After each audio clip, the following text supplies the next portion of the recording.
Man, I have no idea what is going on in the gaming creator space as of late. The amount of disconnect and the amount of anti-consumerism always seems to be on the rise, and I hate it. I want gaming to be successful. I want video games to be successful. I want studios to like 10x their worth. But you gotta go about it the right way, and this was one of the most anti-consumer ways I've seen to date since Nintendo, in all honesty. But with that being said, let's just dive into it. But before we do, man, if you're messing with my content, you know the job. Like, subscribe, all that cool stuff, and let's dive into this. So, real fans would pay $80 for Borderlands 4, Randy Pitchford says. For those who aren't familiar, Randy Pitchford is the CEO and head of Gearbox Studios, and let's dive into this. So, Gearbox head Randy Pitchford says that real fans would pay $80 for Borderlands 4 if that's the price of the game.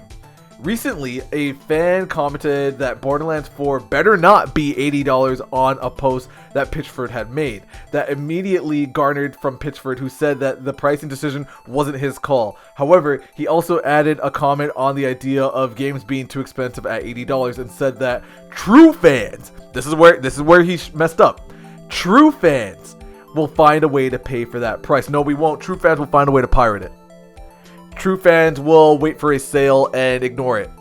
True fans might honestly just say, you know what, this game's just not for me anymore, I don't really care. Because by justifying the fact that this hobby is getting more and more expensive and just saying, hey, if you really mess with this content, you'll find a way to make it work. Bro, like, what? It's so tone deaf and actually really condescending and frankly quite rude, to be honest with you. Because he's saying, please don't make it be this price. You're the CEO. You must have some leeway when it comes to price point. Which, come on, man. It's your company. Of course, you're gonna have some leeway. But for him to just say, if you're a real fan, you'll find a way to make it happen. He said about the $80 price point. My local game store had Starflight for the Sega Genesis for $80 in 1991 when I was just out of high school, working minimum wage at an ice cream parlor in Pismo Beach, and I found a way to make it happen.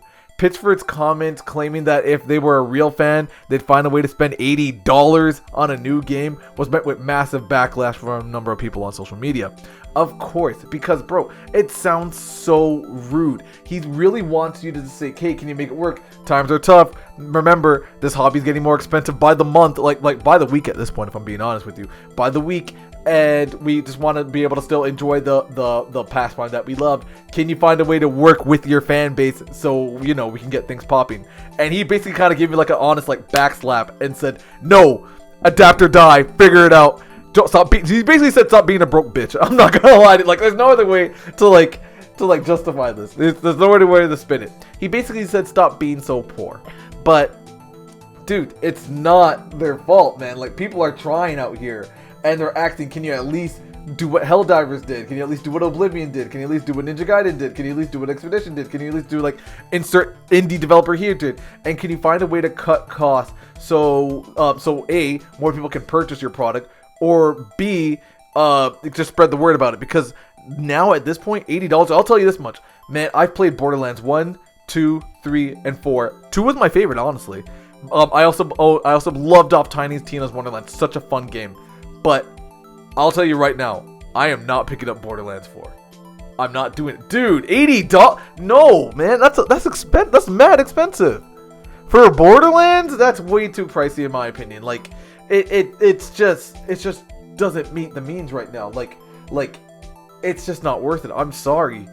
But hopefully maybe if it goes on Game Pass or something, then I can see myself getting it. But as it stands right now, if that's the price point for Borderlands 4, I'm cool. I don't need it. I can live without it. It's okay.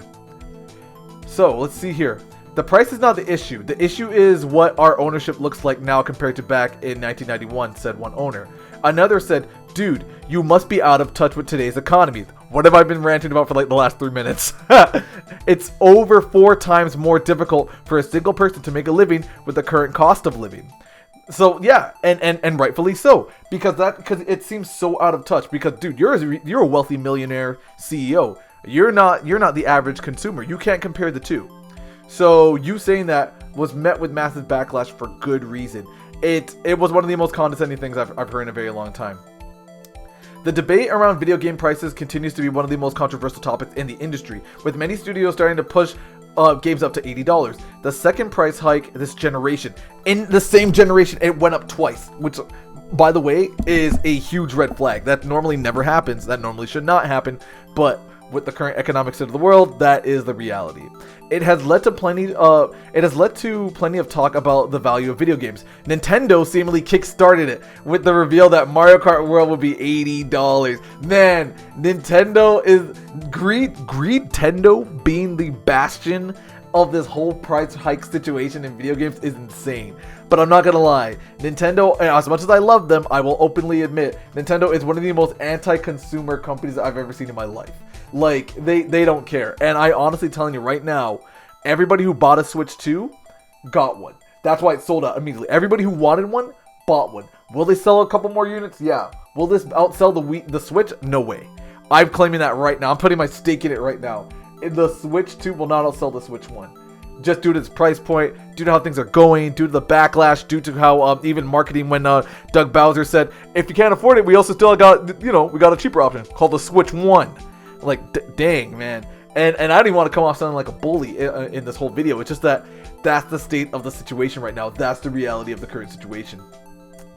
So, yeah. Nintendo kickstarted that.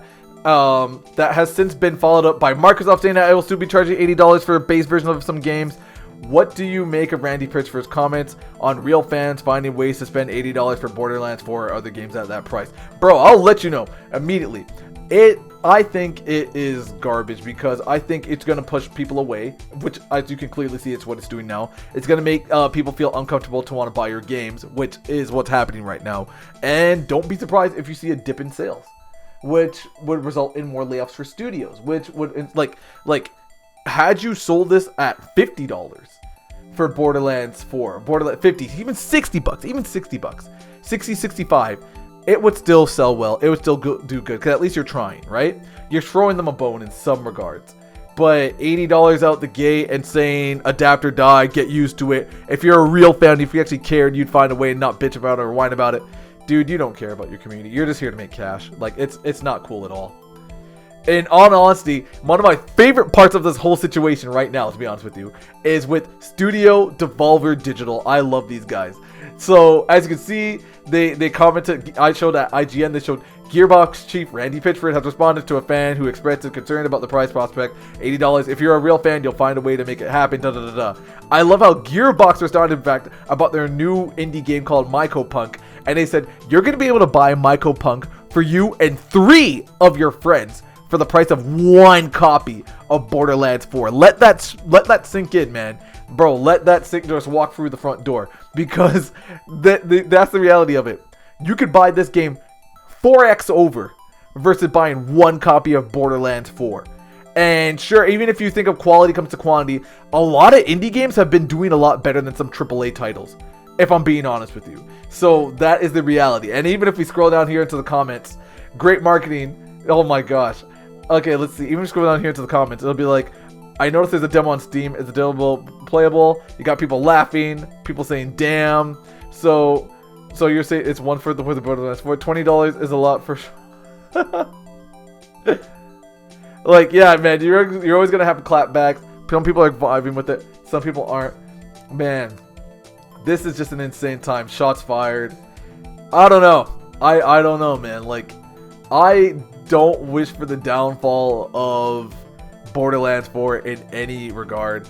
I just want it to do good. You guys are an awesome publisher. I never heard of this game in my life, but now I'm gonna buy it. Devolver still being the hero we need, not the one we deserved. I'll take 4. Oh hell yeah. Devolver's so fucking based. Love you guys. That's how you advertise. Man, I don't know. Like, Gearbox, please find a way, because right now that was very bad. Very bad. Really rude to say to your customer base. Your customer base?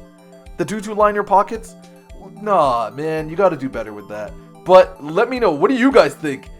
Will you still be picking up Borderlands 4? Do you think what Borderlands said was justified? Do you think Borderlands 4 is even worth $80? I'm gonna tell you right now, no.